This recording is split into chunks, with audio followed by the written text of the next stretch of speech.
this is a hastily made video response to the good student who made a video comparing the otaku and the Renaissance man. So basically, the premise of his video was explaining um, how otaku have a lot of these skills, much like the Renaissance man, but they're not able to apply it anywhere else. The Renaissance man being someone with a variety of skills and artistic and academic knowledge, and are consistently applying them to various means of expression. And it was like this ideal concept of what like a man can be who's well rounded in both the arts and um, like in academics during the time. And I think I think this is interesting. It's a good argument because he frames how, excuse me, otaku have this huge breadth of knowledge and are not applying it anywhere. And a lot of times, the people who who have the knowledge are not necessarily giving back. And I think this is partially one of the reasons I was motivated to start writing an anime blog and start making a YouTube channel to begin with. That there's a lot of things uh, that especially like you almost feel like you have an obligation to say because you know them, and a lot of other people don't. One of these things is Honda Toru, um, who is someone that has deeply fascinated me for the better part of the past like 5 years, and is not really discussed often within like anywhere outside of Japan. I don't think people even talk about him much in Japan. Relatively forgotten. He was pretty active during the mid 2000s, but has sort of dwindled off. I don't even know if he's still alive anymore, because he used an alias uh, that happens to also be the same name as the Fruits Basket protagonist, but whatever. So I want to mention Honda Todus also because he is an image of what an otaku Renaissance man can be, not specifically like making both terms like they don't that both terms don't have to be mutually exclusive. I think you could be a bit of both. Honda Toru was, I guess you could say, kind of like a postmodern philosopher, though I think it's more accurate to say that he was a social critic who happened to be a hardcore otaku, or at least he played very much into those the otaku ideas of the time. He wrote a lot about extensively about like waifus, and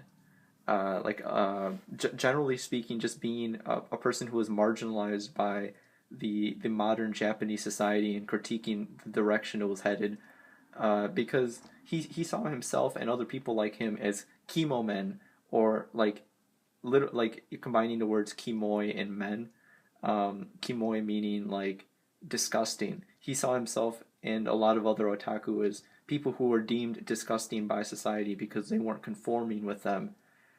It just culminated into his book here. I have Denpa Otoko, not to be confused with Densha Otoko, though this was created as a direct response uh, to the other one. Densha Otoko, to put briefly, was a pretty popular, actually very popular story within Japan. Um, Basically, it was about how this Akiba K otaku was like riding on the train one day, and he sees this man assaulting a woman, and he's like, "This is not going to happen." So he becomes a white knight and stops the attacker and falls in love with the woman. And the whole story is about like kind of comedic, uh, but not for a lot of people. I'll get into that in a second. But it was about him seeking relationship advice from Tuchan, uh, about how he can win this woman over. And throughout the course of the book, he loses more and more of his otaku identity and becomes a ryaju, or basically a normie. And by the end, he looks nothing like an otaku, and he isn't an otaku anymore. A lot of people, like Honda and myself, took a lot of offense to this. That we saw this and we're like, "Hey, being an otaku isn't a bad thing. Why do we have to become a normie to be happy? And why is being an otaku a bad thing, anyways?" And so, like people like myself and Honda started to like go all in on this otaku stuff because we saw it as a bit of like a rebellious thing, like almost punk rock in a way. And he wrote Denpa Otoko, which is basically his response to Densha Otoko, explaining how, hey, uh, fuck you guys, otaku can be happy just the way we are. Um, I made an attempt to read this during the summer, and it took a very long time uh, to do so. I read about 27 pages of this, and mostly just like the introductory pages, which is talking about like um, mostly like contradictions within society and comparing like how unpopular women view unpopular men and whatever. It's very skewed. I'm not gonna call it MGTOW, but it kind of is skewed a bit in that way. Um, Not as extreme as you might think, but it is definitely uh, has that masculine edge to it, I guess. But um, but the point of this is that Honda was able to take the ideas as an otaku and use his knowledge that he gained by reading about Western philosophers like Nietzsche specifically. He mentioned some other ones, but I don't remember off the top of my head. But he took those ideas within philosophy and otaku and like where he was coming from in society and became a social critic.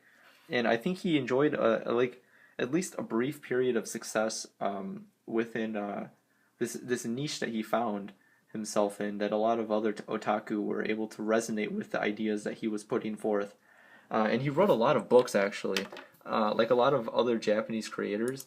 He was stupidly prolific. So here's his Amazon page, um, and here's some of the stuff he's written. Some of these aren't necessarily like social critiques. They're just like I think he called they're mooks. I don't know what a mook is.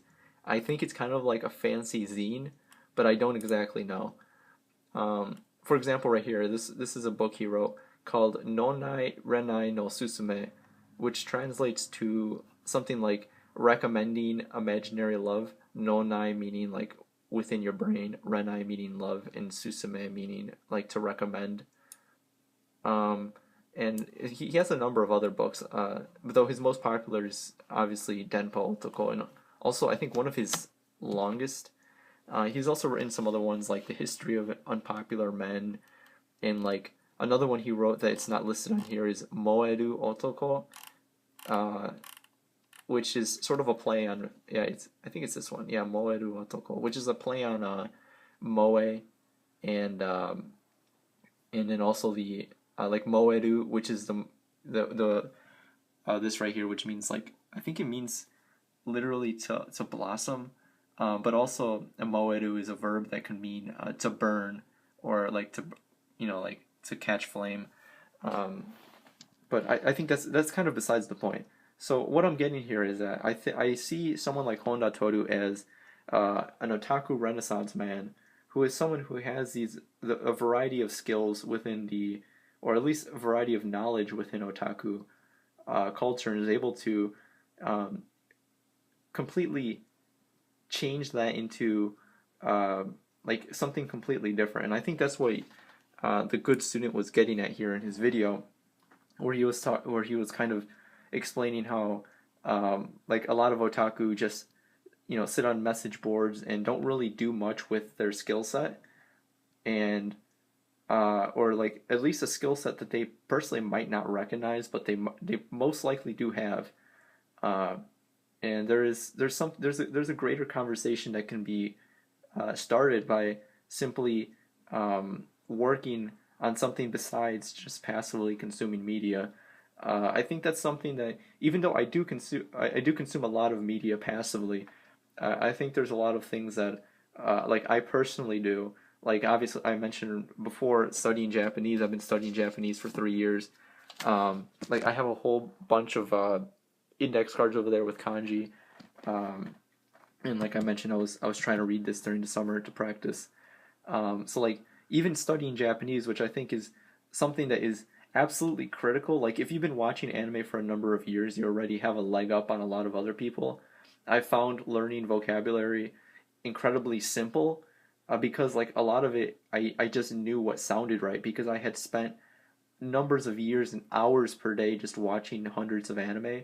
So I was already had like a leg up on my competition, so to speak, in like learning Japanese. And plus, if you've been watching anime for so long, you bait like you're kind of halfway there, and you almost have no excuse to not learn it because it's something that would be useful just just to be there and just to know things that gives you a better understanding of the language and the culture itself. Also, like not necessarily saying like everybody has to go out there and like learn Japanese or start making derivative art off anime. I think simply getting a conversation going within the community, um, not even necessarily academic, um, but just having some sort of conversation going about like anime and anime discourse that is not really talked about too much. That most of the time within communities these days, you mostly see like people trying to make the funniest comments, and then they get their Reddit gold for making the funniest comment, kind of thing, or trying to trigger other people and not necessarily trying to get a conversation going about whatever's going on. That doesn't mean that excuse me, that every show needs to have a conversation around it. I think that there are some shows that definitely do deserve it, and a lot of knowledge that could be passed between people um, for like when a show is made, and like the knowledge around it that some people might have and some other people might not. Let's see here. For example, like not to shill myself, but I wrote a long time ago about the Denpa influences in Boogie Pop Phantom. Denpa being kind of like a stylistic, almost like a cultural, like subculture thing within Japan. Denpa meaning radio waves, but is often used by like within a media to refer to like people who are literally on a different wavelength, like people who are unusual. And like I wrote this in 2018, I believe. This one's pretty bad. I revised it and posted it recently, but it was basically me giving sort of an overview of the show and explaining where the aesthetic influence came from in the show. And I think a lot of people, I mean, I don't know if like people don't read WordPress anymore, but I think people who do care about certain things like that were able to possibly appreciate the show more or at least gain a different depth of understanding or like hey, now I know why characters did this, or now I know why uh, the show looked and sounded and felt like this. There's because this is a relatively a niche thing though. I mean, nowadays Denpa is a little bit more discussed because I think I guess Denpa music is a little bit more popular now, and people are starting to throw it around to mean things it doesn't necessarily mean. Um, but just to reiterate, like there are certain things that you yourself can contribute to the conversation that a lot of other people might not have drawn a connection to. That is definitely worth saying, but like they aren't saying it because only you are able to say it. So you need to get out there and find a platform and like say it, no matter where that is. So I think like even if this isn't the idealistic Renaissance man that the good student was getting at, I think it's something that is definitely valuable and worth considering at least, and worth working towards, in much the same way that during the Renaissance period that these men were trying to trying to reach like a sort of idealistic image of what uh, the modern man could be. I think otaku can do the same, and like it does. This doesn't mean that you can't stop passively consuming media. It just means that um, there are certain things and certain facets that you can redirect some of your energy towards that would give not just the community as a whole possibly like some sort of added benefit of you throwing your ideas to the table, but also yourself. I think by writing analysis and by researching like very niche things, like I researched Denpa there, it can give yourself like an added benefit. And to conclude, just refocusing on Honda Toru over here. Um, I think people can try to be similar. Not, I mean, obviously not everybody's going to be Tora Hondu, and I don't think it's a good idea because like I mean I'm assuming he was a fairly controversial person because of the ideas he held, but uh, I mean being able to contribute somewhat in a larger sense and apply those skills that you have is worthwhile. Like even if they are just contributing knowledge and random trivia. Yeah, that's basically it.